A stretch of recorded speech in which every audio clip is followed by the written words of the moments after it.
Nation Herald కేసులో జైలుకి వెళ్ళే వ్యక్తికి సంబరాలు ఏంటి అని చెప్పి ఇతర పార్టీలు ప్రశ్నిస్తాను. వాళ్ళకి ఏం చెప్తారు? వాళ్ళకు పని లేదు, పాట లేదు. లంగా పని చేసుకుని కాళేశ్వరం గానీ, ఫార్ములా గానీ, ఆ ఫోన్ ట్యాపింగ్ అది ఆ లంగా పనులకు పక్క పెట్టడానికి రాహుల్ గాంధీకి నేషనల్ హెరాల్డ్. అరే ఆ నేషనల్ హెరాల్డ్ కేసు ఏదైనా కేసు రావచ్చా? అది ఈడీ రాదు అని చెప్పినాం కదా. అది కావాలంటే ఒక సొసైటీ కేసు కావాలి. ఈడీ కేసు ఉట్టిగా మా నెత్తి మీద పెట్టినారు అని తెలుసు కదా మీ అందరికి.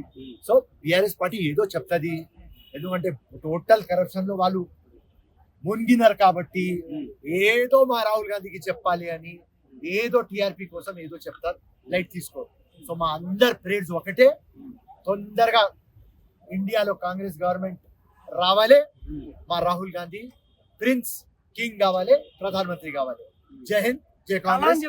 రాహుల్ గాంధీ గారు ప్రధాని అవ్వడం ఒక కళలాగా ఉండిపోతుంది అని విమర్శిస్తా ఉన్నారు.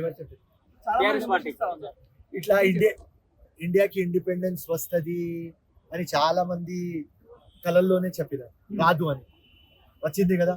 తెలంగాణ రాదు అని చెప్పినారు, వచ్చింది కదా. రేవంత్ రెడ్డి ముఖ్యమంత్రి గాడు అన్నాడు, అయింది కదా.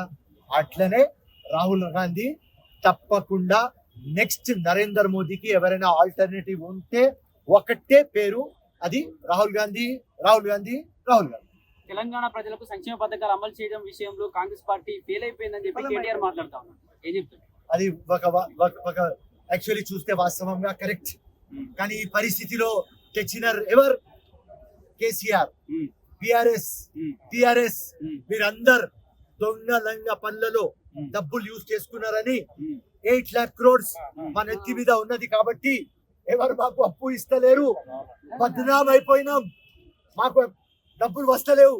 మా లోపల హార్ట్ లో ఏమున్నది అంటే మీకు హెల్ప్ చేయాలి, ప్రజలకి ఏం మాట ఇచ్చింది అది అమలు చేయాలి, లేకపోతే మాకు ముష్కిల్ అవుతుంది.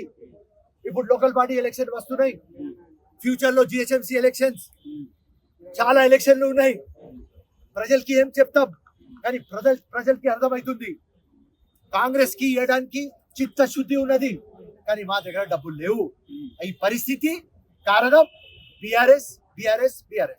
కాంగ్రెస్ పార్టీ 6 గ్యారెంటీలు అమలు చేయలేక బిఆర్ఎస్ పార్టీ ప్రశ్నిస్తా ఉంటే భయపడి అక్రమంగా కేసులు పెడతా ఉంది, డైవర్షన్ పాలిటిక్స్ చేస్తా ఉంది కాంగ్రెస్ పార్టీ అని. అరే ఏం డైవర్షన్ రాబాయి, కాళేశ్వరం 1,00,000 కోట్లు తిన్నారు కదా, రైట్? ఎంక్వైరీ అవుతుంది కదా, బయట పడుతున్నారు ఎందుకు? ఫార్ములా 1 మేము చేయలేదు కదా, క్లీన్ చిట్ తో బయటారా, కాళేశ్వరంతో క్లీన్ చిట్ తో బయటారా, దాని తర్వాత చెప్పుడు. సో లంగా దొంగ పనులు చేస్తున్నారు 10 సంవత్సరం. బంగారు తెలంగాణని చిప్ప తెలంగాణ చేస్తున్నారు, పిచ్చ తెలంగాణ చేస్తున్నారు, అప్పుల తెలంగాణ చేసుకొని మన నెత్తికి ఇచ్చినారు. ఇప్పుడు రేవంత్ రెడ్డి చాలా ఫైట్ చేస్తున్నాడు, మొత్తం ఆ మినిస్టర్లు కూడా రాత్రి పగలు పని చేస్తున్నారు. ఎట్లా చేయాలి, ఎట్లా డబ్బులు తీసుకురావాలి, అన్ని సోర్స్లు చూస్తున్నాం. తప్పకుండా పరిష్కారం తీసుకువస్తాం. పరిష్కారం మేము తీసుకురాకపోతే ప్రజలకు ఒకటి అర్థమవుతుంది, మాకు మీరు వాదా చేసినారు, వాదా అమలు కావాలి, కొద్దిగా టైం ఇవ్వండి, తప్పకుండా వాదా అమలు అవుతుంది. కాంగ్రెస్ పార్టీ మైనార్టీలో మోసం చేస్తా ఉంది, మినిస్టర్ పదవులు మైనార్టీలకు ఇవ్వట్లేదు, ఇవ్వాలి ఖచ్చితంగా ఒక మైనార్టీకి మినిస్టర్ పదవి ఇవ్వాలన్నట్టు బాధ వస్తా ఉంది. మీరేం చెప్తారు? ఇప్పుడు ఎమ్మెల్సీ ఎలక్షన్ దగ్గర లేవు, మినిస్టర్ ఇస్తే 6 months లో ఎమ్మెల్సీ ప్రూవ్ కావాలి, ఎలక్షన్స్ 1 year తర్వాత. సో ఎట్లా ఇవ్వాలి, ఎవరికి ఇవ్వాలి? So problem, technical problem. Minorities కి ఇన్జస్టిస్ చేస్తున్నారు. ఇంత కష్టపడుతుంది కదా, మరి తనే ఎమ్మెల్సీ చేసి మినిస్టర్ చేయొచ్చు కదా. ఫిరోజ్ ఖాన్ నామినేటెడ్ పోస్టు అడగడు, అడగాలి అంటే ఫిరోజ్ ఖాన్ జూబ్లీ సీట్స్ అడుగుతాడు. ఫిరోజ్ ఖాన్ ఒక వారియర్, ఫిరోజ్ ఖాన్ ఒక ఫైటర్. నామినేటెడ్ పోస్ట్ అంటే నేను అడగను. నేను జూబ్లీ సెలెక్షన్ గెలిస్తే నా దగ్గర సత్తా ఉన్నది, హిందూ ముస్లిం క్రిస్టియన్స్ దళిత్ అందరు ఓట్లు తీసుకొని సత్తా ఉన్నది, పబ్లిక్ లో 24 hours ఉంటా, యాష ఉన్నది, కమిట్మెంట్ ఉన్నది, సబ్జెక్ట్ ఉన్నది, కంటెంట్ ఉన్నది, జీవితం ప్రజలకి అంకితం చేసిన, నాంపల్లిలో బోకస్ ఓట్లు ఉన్నాయని ఓడిపోయినా, ఇది అందరికీ తెలుసు. కాబట్టి ఒకవేళ కాంగ్రెస్ పార్టీతో అడగాలి నామినేటెడ్ పోస్టులు అడగను తమ్ముడు. జూబ్లీ సీట్ ఒకవేళ అజరుద్దీన్ కు ఇవ్వకుండా వేరే వాళ్ళకు ఇస్తారని చెప్తే తప్పకుండా ఫిరోజ్ ఖాన్ కూడా నాకు ఇస్తేనే తప్పకుండా జూబ్లీహిల్స్ గెలుస్తారు. హైకమాండ్ కి చెప్తా, ముఖ్యమంత్రికి చెప్తా, కాంగ్రెస్ ప్రెసిడెంట్ కి చెప్తా, ఇంటెలిజెన్స్ రిపోర్ట్ తెప్పించి ప్రెస్ రిపోర్ట్ తీసుకురా, పార్టీ రిపోర్ట్ తీసుకురా. ఎవరు గెలిచే గుర్రం వాడికి టికెట్. ఆ గెలిచే గుర్రం నాకు తెలుసు, ఆ ఫిరోజ్ ఖాన్. టైం వచ్చినప్పుడు తప్పకుండా అడుగుతా. జూబ్లీస్ లో గెలవాలంటే మైనారిటీ ఓటు బ్యాంక్ ఎక్కువ ఉందని తెలుసు. ఎంఐఎం కి మైనారిటీ చాలా సపోర్ట్ ఉంటుంది. మరి ఒకవేళ మీకు సీట్ ఇస్తే ఎంఐఎం తో కలిసి పనిచేస్తారా?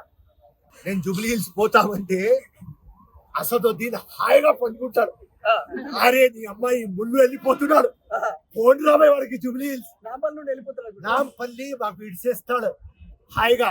జూబ్లీహిల్స్ లో ఎట్లైనా ఎంఐఎం గెలవరు. సో వాళ్ళ గెలిచే సీట్ లో ముళ్ళు ఉండవద్దు. ఆ పెద్ద ముళ్ళు నేను పోతా అంటే అసదుద్దీన్ కాదు, అసదుద్దీన్ టోటల్ పార్టీ నాకు సపోర్ట్ చేస్తుంది. సో కల్వకుంట్ల కవిత గారు పోటీ చేస్తారు ఒకవేళ జూబ్లీహిల్స్ లో కూడా, మరి టికెట్ ఇస్తే ఎవరైనా పోటీ చేయవచ్చు, రైట్? కేటీఆర్ కూడా అక్కడ రిజైన్ ఇస్తాడు. సిరిసిల్ల కేటీఆర్ పోటీ చేయవచ్చు, కేటీఆర్ పెళ్ళం పోటీ చేయవచ్చు, రైట్? అందరికీ ఆ అర్హత ఉన్నది మన డెమోక్రసీలో. So all are welcome.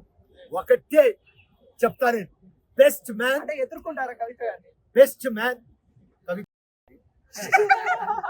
కవిత ఎవరమ్మా? సోనియా గాంధీ లేకుంటే అట్లీస్ట్ ప్రియాంక గాంధీ? ఎవర్ కవిత? ఆ బిఆర్ఎస్ కవితకి చెప్పేస్తున్నాం ఈ ఛానల్ ముందు.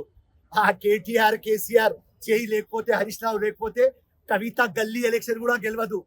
ఆ జూబ్లీహిల్స్ తర్వాత సంగతి, అది పక్క పెట్టాయి. So anybody welcome. సో మీరు అడిగిన క్వశ్చన్ కి నామినేటెడ్ పోస్టులు ఫిరోజ్ ఖాన్ అడగడు. సింపుల్. అడగాలి అంటే జూబ్లీహిల్స్ అడుగుతారు. Okay, thank you. జై హింద్, జై కాంగ్రెస్.